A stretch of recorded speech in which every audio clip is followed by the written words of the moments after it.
Today I'm going to be bringing a talking point that we've had in the past that OCG did and then TCG did. 2019 and 2020 were the OCG structure deck polls along with the 2021 TCG create a card poll. Today I'm going to be talking about one of the decks that are on the list of things that haven't gotten their support yet that could possibly be coming out in the Legendary Duelists set that is featuring the light monsters. And today we're going to be talking about a archetype that I really have fond memories about, being Star Seraph. Star Seraph is a series of cards totaling 8 so far, and they are an interesting deck. Their boss monster is based around having 3 level 4 lights, and you can detach material from this card. Target a face-up monster loses half of its attack, also effects are negated, and if this face-up card would be destroyed, you can detach all materials from this card instead. If you do, any battle damage you take this turn is halved. So this is actually a very solid boss monster, being a on-turn negate, and it protects you from a lot of damage coming in. And also we do have number C102 Archfiend Seraph. Takes 4 level 5 light monsters, and if this card would be destroyed, you could detach 2 materials from this card instead. If the last Exceed material is detached from this card, inflict 1500 damage to your opponent. And if this card has number 102 Star Seraph Sentry as a material, it gains this effect.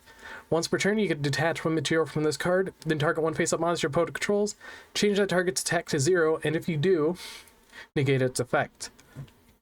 So it's a powered up version of number 102, which I do really like. Now, let's talk about the main deck monsters. First off, we have Star Seraph Sage. Once per turn, you can send 1 spell card from your hand to the graveyard, summon 1 Star Seraph monster from your hand. Okay, that's cool. We have Star Seraph Sword. Once per turn, you can send 1 Star Seraph monster from your hand to the graveyard.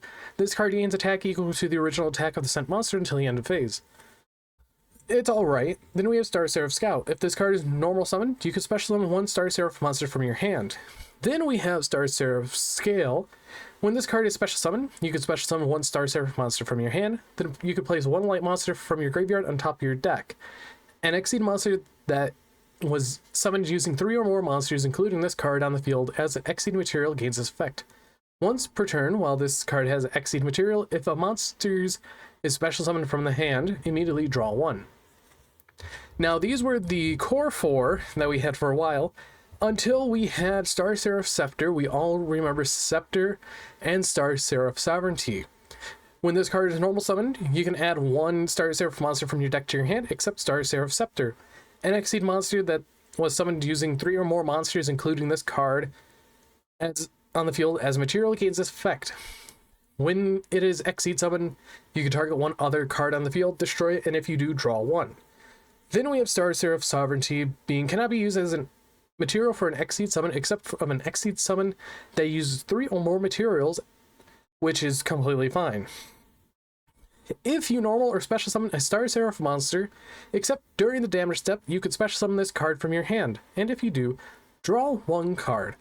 Then you could special summon it if it was a Star Seraph card. So essentially in this engine, you are going to be getting a multiple of 3 draws at most sometimes, because if you open up Star Seraph Sovereignty and Scepter, you normal summon Scepter, reveal Sovereignty, special Sovereignty, search a second Sovereignty, and special summon another Sovereignty while drawing 2 cards and overlaying into something like Stellar Knight Del Toros. And you could target a card that is already face up on the field you control, or a card that you have set on the field, pop it, and draw 1. Now, this is a deck that was teased back in 2020, being a possible option of getting support. And honestly, I can see this deck getting support in the near future because the reason that it is an anime deck on top of a light anime deck. Now, in the anime, Star Seraph really doesn't have that much going for it. It has a total of 11 cards, and the cards that we're missing is Star Seraph Star Scream. When a monster your opponent controls is destroyed, if you control a Star Seraph monster, inflict 1000 damage to your opponent. It is all right, but it could be better. Now, this is an anime card, and it could be in Animation Chronicles 2024, all that we know of. And this deck gets a whole entire support wave, like they did with Battling Boxers with the Duels pack, that they did for Fire. And honestly, I would really love to see what they can do with this deck, because it's a very unique type of rank deck, and I could see them giving something where it ranks up all the Star Seraphs to level 5s instead of being level 4s, so you have the option of going into both Sentry and Archfiend. And honestly, this is one deck that I really hope that does get support in the near future, because it's really deserving it. Anyways, I've been Bolt Spider. I want to know what you guys think about Star Seraph getting support or not, and how it could potentially lead to a couple cards getting hit on the list if it becomes actual meta playable.